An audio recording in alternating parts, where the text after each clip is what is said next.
Napakalupit, nakita nyo naman, stoner, no? Micro CQB siya. So, pakita ko lang yung haba, no, ng isang CQB versus dun sa haba nito sa kanya, no? Kaya kung mapapansin ninyo, mga Orso, konti lang naman yung difference, no? Pero yung konti na yan is malaking bagay yan pag lumalaro ka na yun.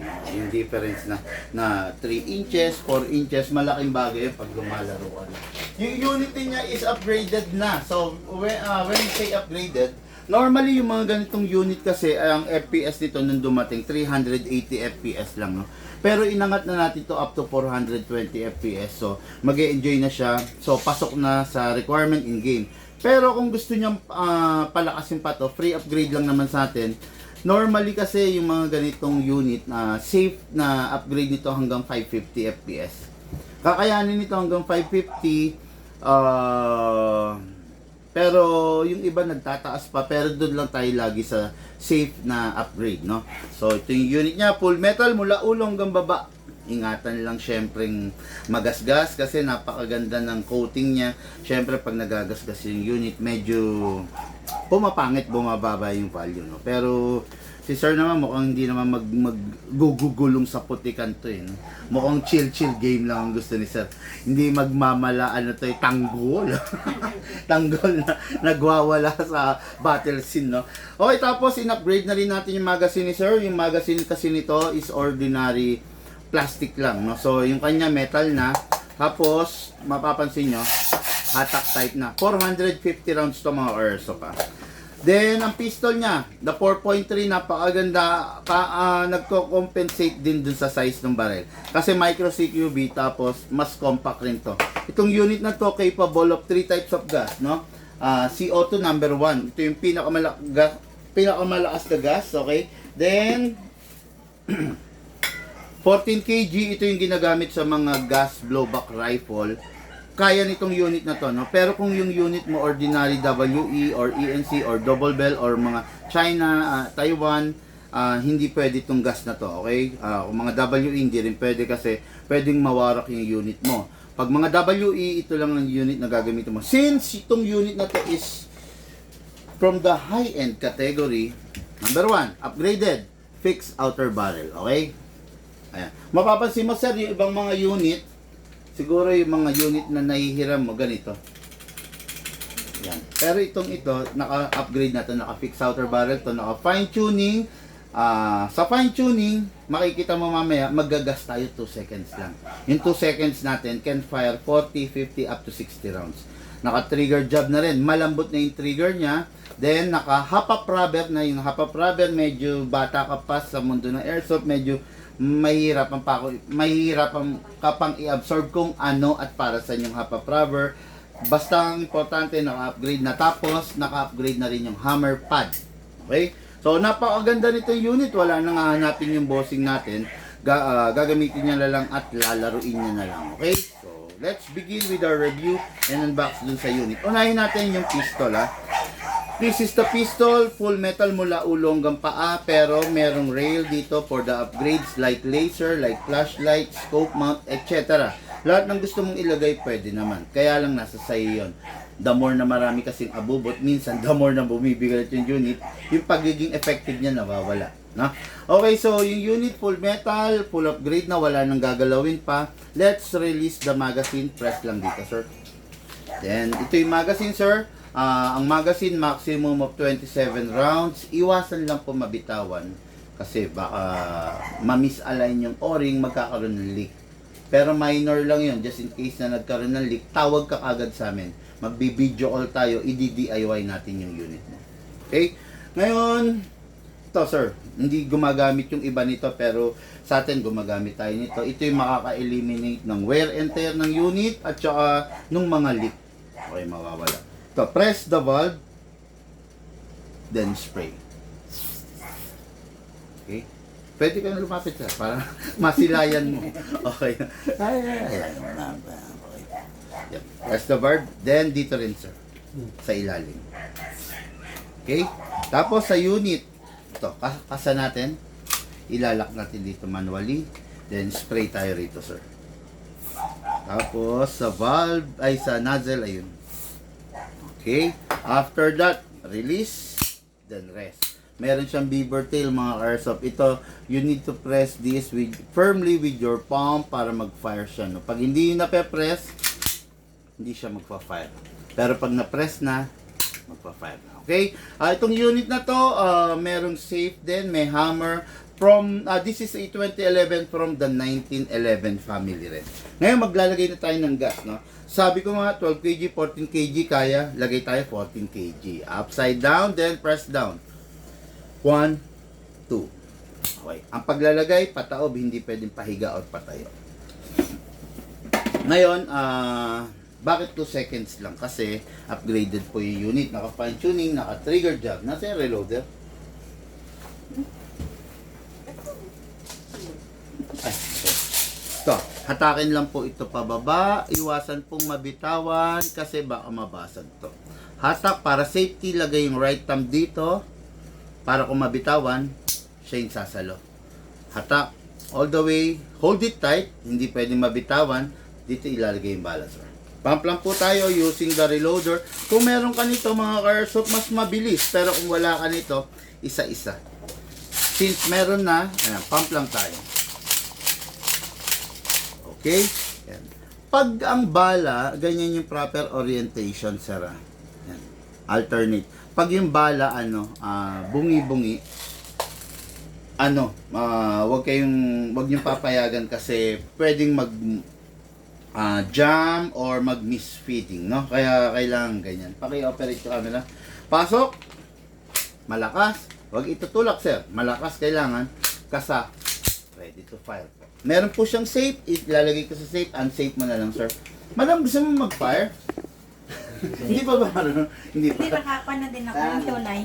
Okay po. Sige, sir. Firing po tayo. Alisin mo. Doon po ulit. Yan, medyo naman ka na. Para, Hindi, dito ka na, sir. Dito ka. Ayun. Yan, okay.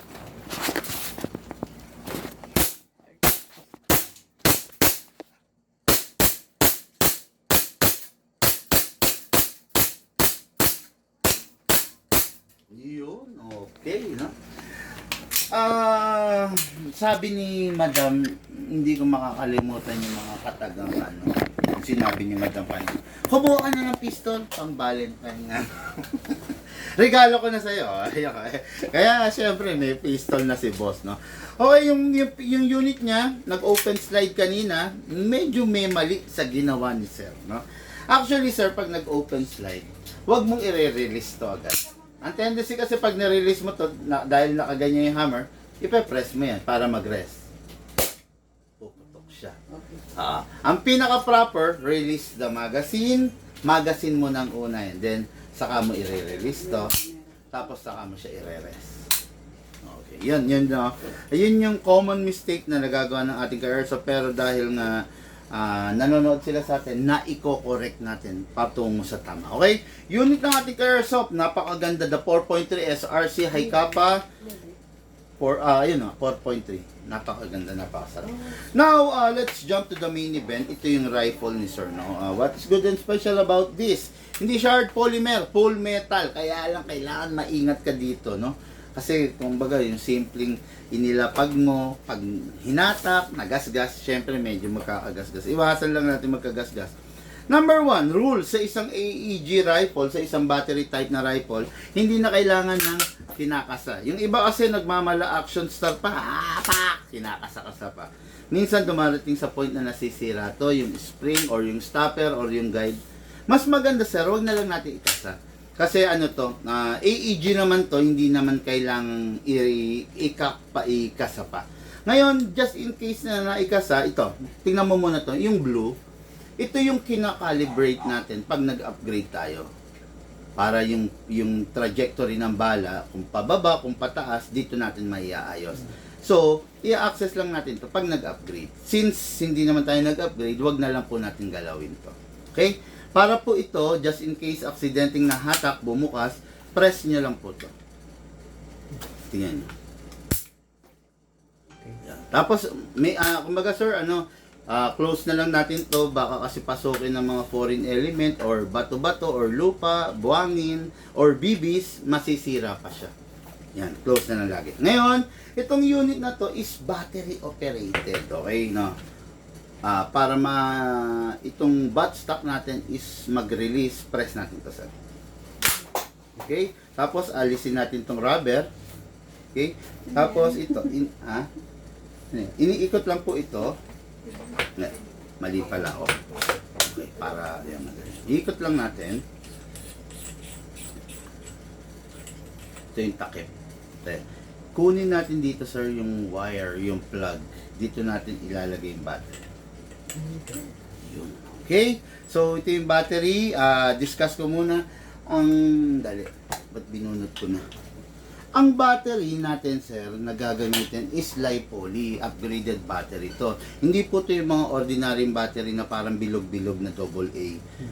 Li-Poly, ganito yung mga ginagamit sa mga iPhone. Meron 3 bagay na dapat nating iwasan dito. Bawal siya mag-init. Pag nagcha-charge ka, mas maganda yung nasa table lang siya, wag nandito sa loob para nahahanginan siya. Number 2, bawal siyang masaid. 1 full charge of the battery is equivalent to 10 magazine. Bawat magazine is 300 rounds. Sa'yo, 450 rounds. So, siguro, dahil 450 nadagdagan, mga 7 pa lang na magazine, stop ka na. Actually, marami na yun. Biruin mo, 450 times 7. Ang tagal na nun, di ba? Bawal siyang masaid, no? Tapos, bawal din siyang ma-overcharge. Regarding sa overcharge, magandang klase yung charger na ibibigay ko sa'yo, upgraded. Wala ka nang worry doon. Okay? So, battery, pasok lang natin, sir. Then, plug po natin to. Okay? Pag naipasok na, naiplug na, pasok lang natin yung mga wire. Tapos, sir, secure all the wire. Then, babalik natin to, sir.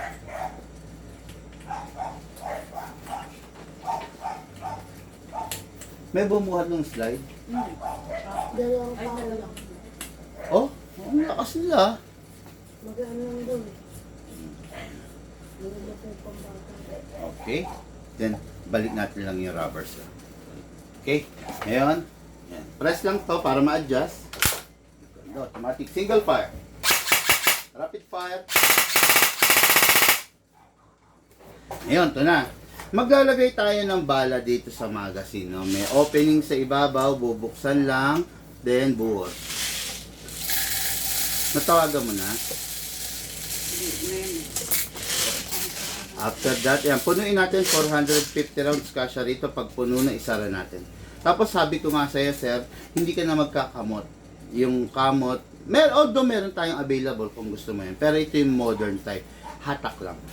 Siguro mga 5. 1, 2, 3, 4. Mararamdaman mo yan, mahigpit na yun. Pag mahigpit na, tigil mo na. Ibig sabihin, yung 450 rounds na iniload natin rito, lahat ready niya nang i-release. Hindi tulad ng kamot type, every 30 rounds, kailangan nagkakamot tayo, no? Okay, pasok sa unit. Make sure you heard the clicking sound. Make sure na hindi na malalaglag yung magazine. Ayan, higpit, oh. Hindi malalaglag yung magazine. Okay, ito yung unit na ating mga naka-airsoft. Napakasarap, napakaganda. Always finger trigger out. Ngayon, meron siyang safe. Para hindi mapindot. May single fire, 12 o'clock. Rapid fire. Okay? Yan. Ngayon, firing yung bossing. Sir, firing po. Again. Ba't di na flip? Hindi. Okay. Sige, sir, firing.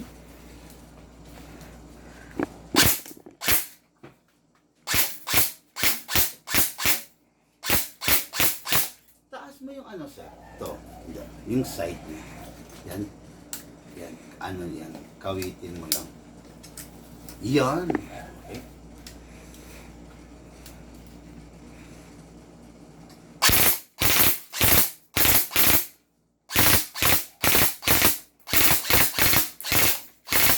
Okay na kayo, sir.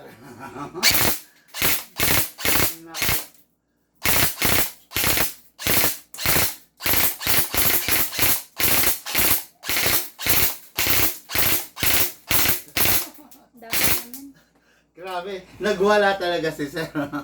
Okay, yan. Ano ba, sir? Kumbaga, ramdam yung about fire niya. Excuse po. Okay, ayun na.